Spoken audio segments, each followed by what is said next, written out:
Assalamualaikum warahmatullahi wabarakatuh. Anak-anakku semuanya, apa kabar? Semoga kalian baik-baik saja, sehat terus ya, sehingga kedepannya bisa mengikuti semua mata pelajaran ya, tidak ada halangan suatu apapun.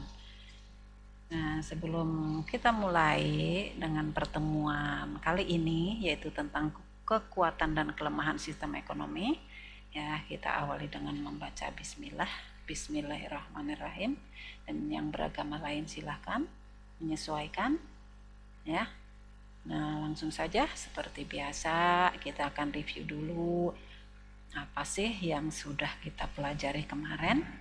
Ya, kita akan mereview tentang apa itu sistem ekonomi, terus jenis-jenisnya. Ya, sistem ekonomi. Sistem ekonomi itu kenapa bisa muncul? Awalnya berlatar belakang dari kelangkaan. Ya, kelangkaan itu apa?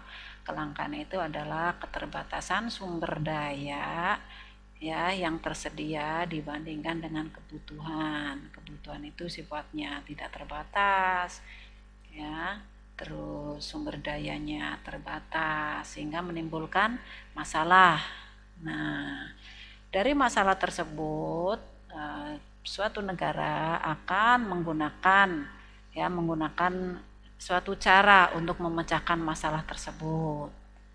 Ya, karena kalau tidak diselesaikan akan menimbulkan ketidakseimbangan dalam pemenuhan kebutuhan ekonomi. Nah, cara tersebut itu bisa dinamakan dengan sistem ekonomi. Kalian bisa buka di buku orange yang sudah kalian pinjam dari perpustakaan ya. Kalian harus baca ya. Bisa kalian buka di halaman 35 ya, bahwa secara sederhana sistem ekonomi adalah pengorganisasian satuan ekonomi untuk membuat keputusan-keputusan dalam memecahkan masalah ekonomi dengan tujuan untuk mencapai kesejahteraan ekonomi yang diharapkan. Ya. Ada beberapa macam sistem ekonomi yang nanti tentunya dalam menerapkannya akan disesuaikan dengan situasi dan kondisi di suatu negara tersebut. Ya, ada 5 macam sistem ekonomi, tapi yang pokok itu adalah 4. Ya, yang 4 itu adalah sistem ekonomi tradisional, ada sistem ekonomi terpusat atau sosialis, ya, atau terpimpin atau komando. Ada yang ketiga ada sistem ekonomi pasar atau liberal, dan yang keempat adalah sistem ekonomi campuran. Ada juga yang menerapkan sistem ekonomi Islam, ya.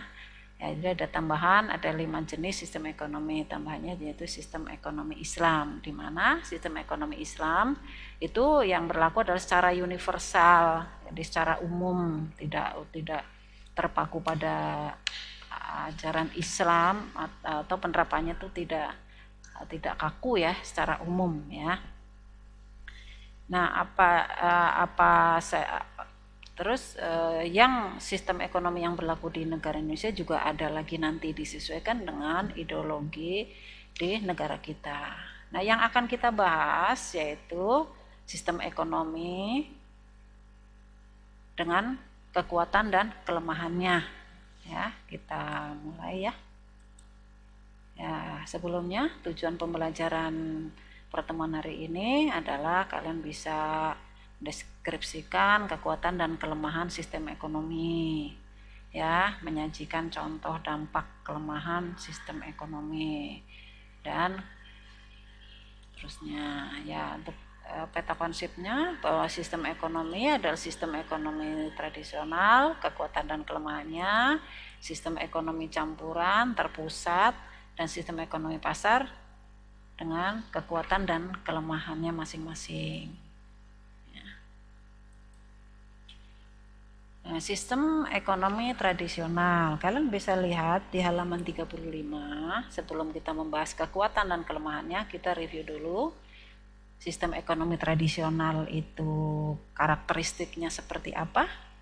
Ya, namanya aja sistem ekonomi tradisional, bahwa sistem ekonomi yang diterapkan itu sifatnya tradisional atau tradisi turun menurun ya. Nah, tujuan produksinya itu tidak untuk mencari keuntungan, tapi hanya untuk memenuhi kebutuhan saja. Ya, berarti skala produksinya kecil.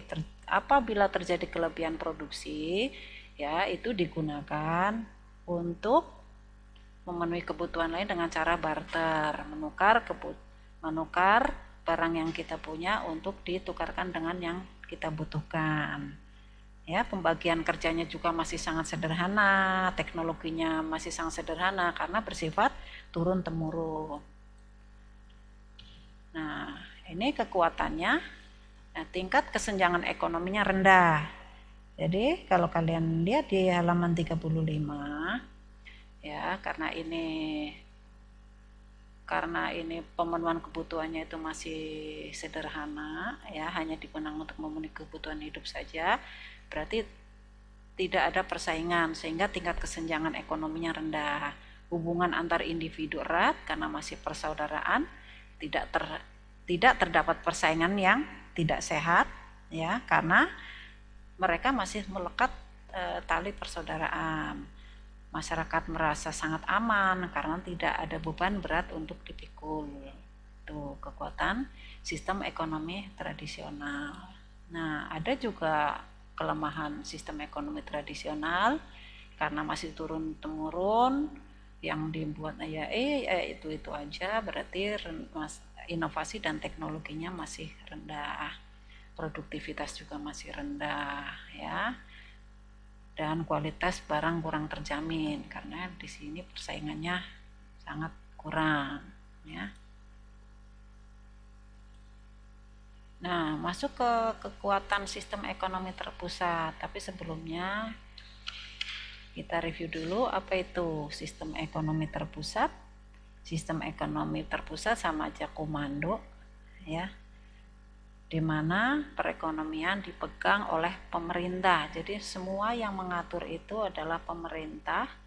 Jadi kita sebagai masyarakat itu tidak diberi kesempatan untuk berkreasi, berinovasi. Semuanya yang mengatur adalah pemerintah. Sehingga di sini juga terdapat kekuatan dan kelemahannya. Nah, kekuatan sistem ekonomi terpusat juga bisa disebut sistem ekonomi sosialis. Ya. Sini kekuatannya bahwa pemerintah dapat menentukan jenis-jenis industri atau produksi, distribusi pendapatan adil dan merata.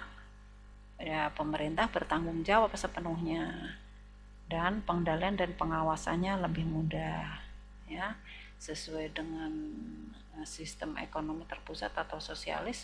Semua yang mengatur adalah pemerintah. Nah, itu ada juga kelemahan sistem ekonomi terpusat. Kita sebagai pribadi atau perseorangan, hak milik tidak diakui. Jadi semua potensi, semua sumber daya itu yang memiliki adalah pemerintah. Nah, ya, potensi dan kreativitas masyarakat itu jadi tidak berkembang. Ya, juga nantinya juga pemerintah akan merasa kesulitan untuk menghitung kebutuhan masyarakat dan munculnya distribusi barang yang tidak dibutuhkan masyarakat. Ya. Nah, sistem ekonomi yang ketiga adalah sistem ekonomi pasar. Ini berlawanan dengan sistem ekonomi sosialis, ya, atau sistem ekonomi komando tadi. Kalau sistem ekonomi pasar berarti perekonomian itu dipegang sepenuhnya oleh masyarakat atau individu. Ya, di sini pemerintah tidak punya kekuatan apapun, semuanya perekonomian yang mengatur adalah masyarakat.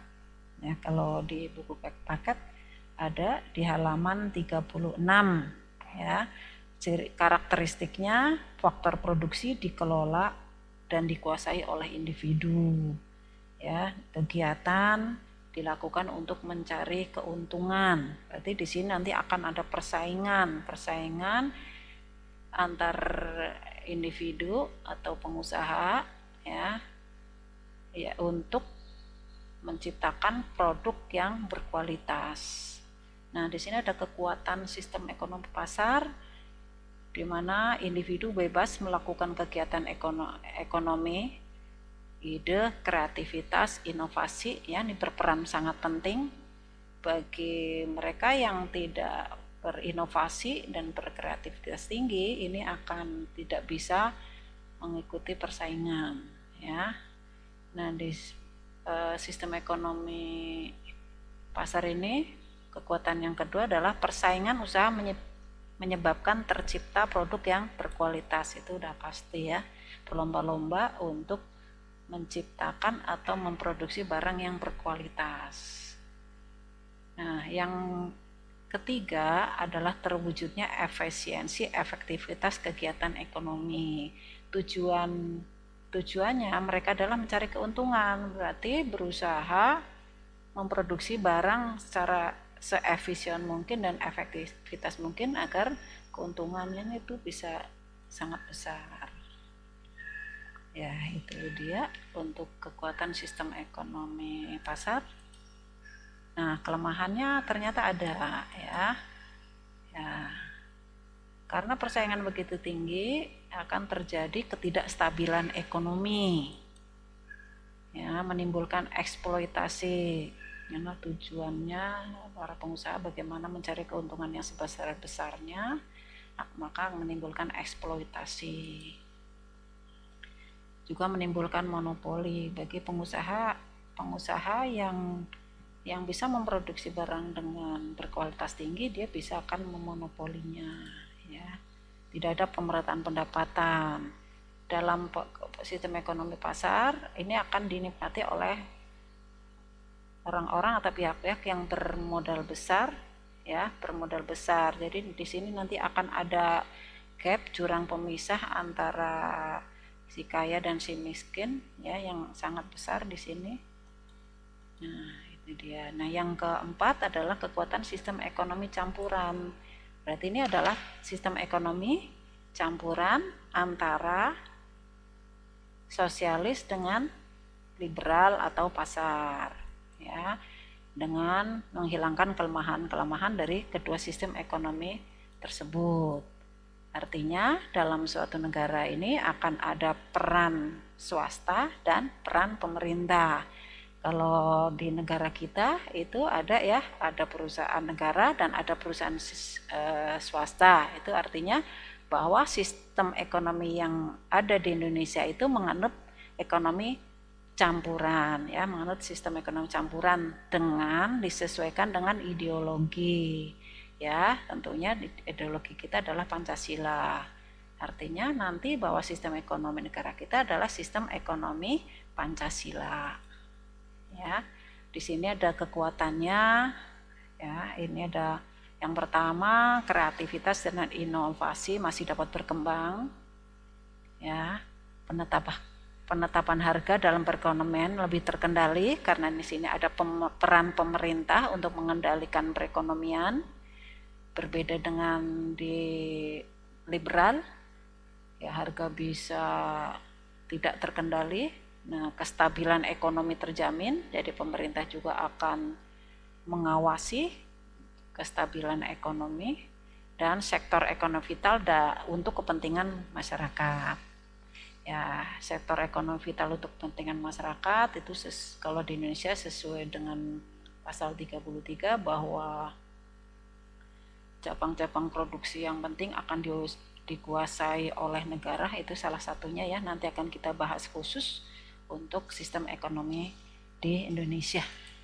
Nah, pemerintah lebih fokus dalam memperhatikan usaha sektor menengah dan kecil. Nah, itu kekuatan sistem ekonomi campuran. Nah, ada pula kelemahan sistem ekonomi campuran. Peran pemerintah lebih banyak dari swasta, yaitu tadi ya, untuk mengendalikan harga, untuk menetapkan kebijakan-kebijakan ekonomi, pengawasan juga Di mana kelemahan yang berikutnya adalah pihak swasta kurang bisa memaksimalkan keuntungannya. Berbeda dengan di liberal atau tadi yang bebas tadi ya. Nah, pihak swasta tidak bisa secara bebas untuk memaksimalkan keuntungan karena nanti misalnya dalam faktor harga juga akan ada campur tangan pemerintah, sehingga nanti kebijakan tersebut dibuat untuk melindungi konsumen ya. Mungkin kalian pernah mendengar ada harga eceran tertinggi. Nah, jadi kalau kalian sebagai produsen akan dikenakan harga eceran tertinggi, itu tujuannya untuk melindungi konsumen. Nah, kelemahan yang ketiga adalah KKN tinggi. Itu saja dari saya. Terima kasih. Mohon maaf jika ada salah-salah ya. Bu Mugi sebagai manusia biasa mohon dimaafkan. Terima kasih. Wassalamualaikum warahmatullahi wabarakatuh.